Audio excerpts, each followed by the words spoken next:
Howdy folks, today's Star Wars lore episode is on the droid C-3PX.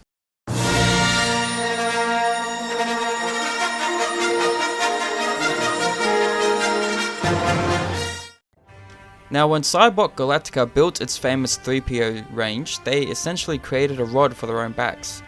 Now, following up such a successful droid would always have been difficult, and the 3PX series, which was the immediate successors to the 3PO droids, was never going to be an easy sell. However, the activities of C-3PX can only have brought shame on Cyborg Galactica, and it must have been of some relief to marketing executives when the droid was finally terminated. Starting out as a standard model, C-3PX became the property of the Sith assassin Darth Maul. The Dark Jedi needed a guard unit for a Sith infiltrator starship, the Scimitar, something unobtrusive and deadly. There was nothing so unobtrusive as a droid, and nothing so apparently harmless as a 3PO unit. Now, by the time Darth Sidious's apprentice actually finished his modifications, Maul had created a deadly assassin from a meek translator. C-3PX's career began a new phase. Now, stealth and concealment actually served the Sith well, and the new C-3PX reflected this. Outwardly, the droid looked like every other golden 3PO unit, but however, Darth Maul had increased the droid's strength, reaction speed and agility until it could match blow for blow a medium-sized Wookiee, and outdraw some of the best gunfighters of the time. Now, in action, C-3PX could use any of 83 hidden weapons, simultaneously tracking and neutralizing multiple targets. Now, C-3PX served its Dark Master well. When Maul was beaten in battle on Naboo, the droid was actually aboard the Scimitar and was secretly reclaimed by Darth Sidious. He was then gifted to Wraith CNR, owner of starship manufacturing giant Republic CNR Systems. A C-3PX, who had received a complete memory wipe, was stripped of its weapons and repurposed as an espionage droid, complete with shielded smuggling compartments. Now, basic photoreceptors were replaced by glowing red eyes, the only hint of the impressive sensor package that allowed C-3PX full 360-degree awareness in 3 dimensions. Now, during the Clone Wars, C-3PX's abilities as a spy were used by the Grand Army of the Republic, and when Darth Sidious's plans came to fruition, C-3PX served the Empire. While serving on Rune under Admiral Screed, the droid demonstrated that its unique past still influenced it. Because bored, C-3PX simply left the Admiral and signed with the Intergalactic Droid Agency.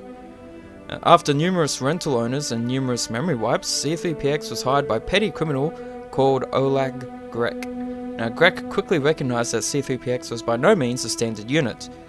Reprogrammed and once again armed with a plethora of internal weapons, C-3PX was to become an assassin droid, and a hugely successful one at that. Now, the Dangerous Protocol droid's new owner was nowhere near as competent as Darth Maul had been.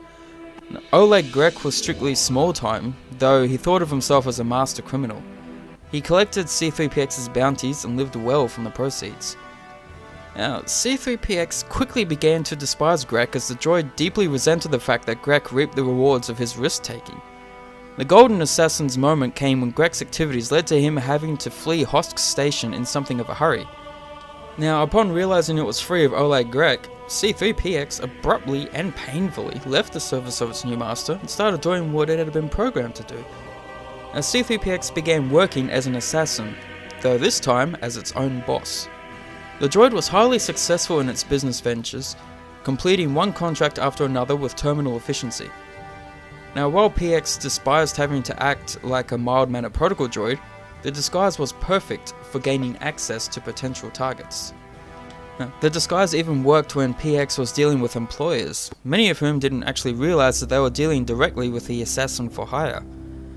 Now, back on Hosk Station, history was about to catch up with PX, and its old master Oleg Grek, calling himself Molo, had gone into partnership with a droid repair technician called Trilka.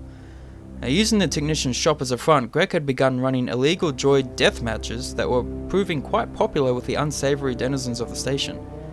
Now, in fact, Grek was becoming a victim of his own success. His audiences were demanding ever more spectacular gladiatorial spectacles.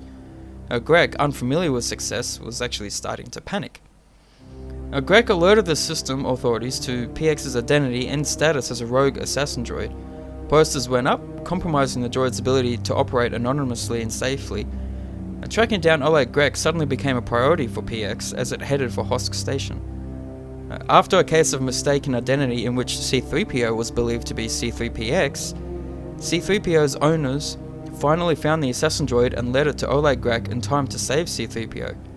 After arguing with Grek, C-3PX realized it could never escape eventual termination now that its identity was known. However, determined to have the last laugh, the assassin droid engaged R2-D2 in combat, calmly standing still and allowing the astromech to pound it into scrap.